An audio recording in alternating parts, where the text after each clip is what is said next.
7. The Crusades. Before we get into the Crusades, if this is your first time here, welcome to my channel where I bring history to life through storytelling. Don't forget to hit that subscribe button so you don't miss any of my videos. Now, back to ancient Palestine. Around 1200 BCE, the Philistines arrived on the coast of what is now Israel and Palestine. They were a seafaring people who came from somewhere in the Aegean, possibly from Greece. The Philistines established their own cities and way of life, separate from the Canaanites. And there was often conflict between the two groups, but they also traded with each other and shared cultural and religious practices. But after Alexander the Great conquered the Persian Empire, Greek culture and language began to take hold in the region. At this time, the Jewish people revolted against Roman rule, but they were defeated and the Second Temple in Jerusalem was destroyed in 70 CE.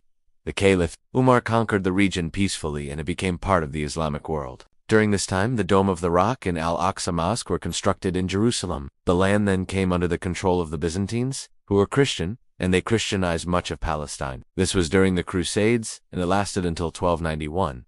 During this time, there were massacres of Muslims and Jews in Jerusalem and the surrounding areas, but Muslim leaders like Saladin were able to recapture Jerusalem in 1187. This period is known as the Hellenistic period. And don't forget to hit that subscribe button so you don't miss any of my videos. Thanks for watching. The Canaanite era is considered to be from around 1800 to 1200 BC. During this time, the indigenous people of the land were the Canaanites, a group of Semitic people who lived in cities along the coast and the fertile valley of the Jordan River. They were the first to establish cities, to engage in long-distance trade, and to develop a religion with many gods and goddesses. Solomon's son, Rehoboam, succeeded him, but he wasn't able to keep the kingdom united. The Assyrians came from the northeast, and the Babylonians came from the east. By the 6th century BCE, both kingdoms were in ruins, and the land of Palestine was under the control of the Persians. And after his death, the kingdom of Israel split into two, with Rehoboam ruling over the kingdom of Judah in the south and a new kingdom established in the north. The Canaanites also developed one of the earliest forms of writing in the region, but they weren't the only ones. In fact, it was during the Philistine occupation that the Israelites began to emerge as a people. The Israelites were a small tribe who lived in the hills of Judea and the southern part of Palestine.